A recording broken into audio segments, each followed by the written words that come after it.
Hello again. Here we have another pair of rescue surrenders that are available for rehoming. Here we have a pair of parrotlets.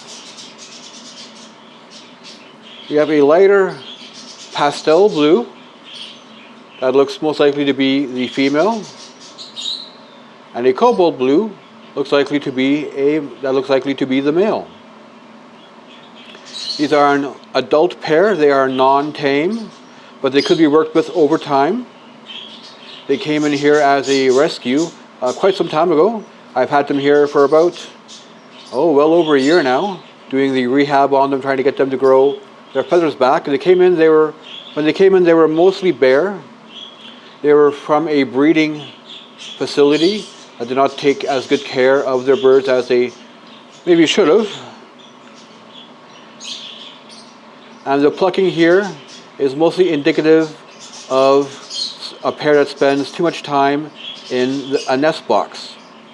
They do get bored in the nest box, and they will often pluck themselves, and even more often pluck each other to build a proper nest, especially if the nest box is maybe not as good as it should be and not lined as well as it should be. They sacrifice their own feathers to line the nest box. And this shows up often with plucking, as you can see, with her around the head by the other bird. And she is mostly complete feathers on the rest of her body. But this guy, who's probably the one who did the plucking, he plucked himself lower down on his body, but his head is mostly complete. These feathers are unlikely to grow back.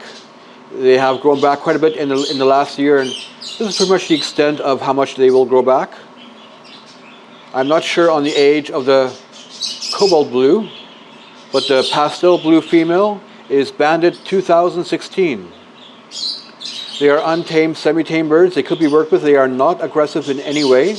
They are somewhat fearful, but with an experienced handler, they can be worked with over time. They are very smart birds. They are very small birds as well. But they do have the large bird personality. Thankfully, they also have the small bird noise level. Parrotlets are one of the quietest parrots that you can have. I know these guys might look a little rough, but they do deserve a good forever home where they can continue to recover from their past trials, be fed well, be housed in a cage at least 24 inches across the front. Parrotlets can do well in a smaller cage, but they will prefer a cage 30 inches across the front and 18 deep. A good sized cage that will allow them to fly around and get exercise. That extra 6 inches does make a big difference for cage size. It does not make a big difference really in price. Literally for an extra $20 or $30, you can get a larger cage that will keep them much happier. They are a bonded pair. They have spent their whole lives together most likely.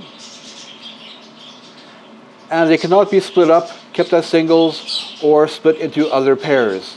They must be kept as a pair. That is what they know as is what will keep them happy and healthy. They're a very entertaining pair to watch and have around. And with more contact, with more people around them, they will begin to open up a little more. These are not hand-fed babies. They are a little more of a challenge to keep and to work with. But with somebody willing to put in a little time, they will make wonderful companions. Now, of course, with all my rehomings, there is a small rehoming fee, just to ensure that they do not end up as reptile food. But it is the rehoming fee is less than, say, a venti iced skinny hazelnut macchiato, sugar-free syrup, extra shot, light ice, no whip. If you can afford one of those, one of those drinks from Starbucks, these guys should pose no problem.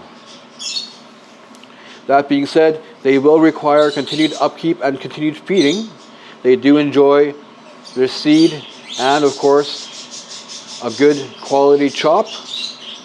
Recipe can be found on my Facebook page. Nice little birdies. They've had a rough beginning or a rough first half of life, but they do live up to 25 years, so they can still be around for quite a while. And they deserve as good a life as they can get.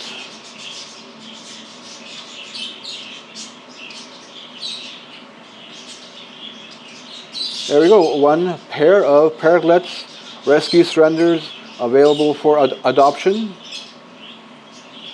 People can contact me best through my Facebook page.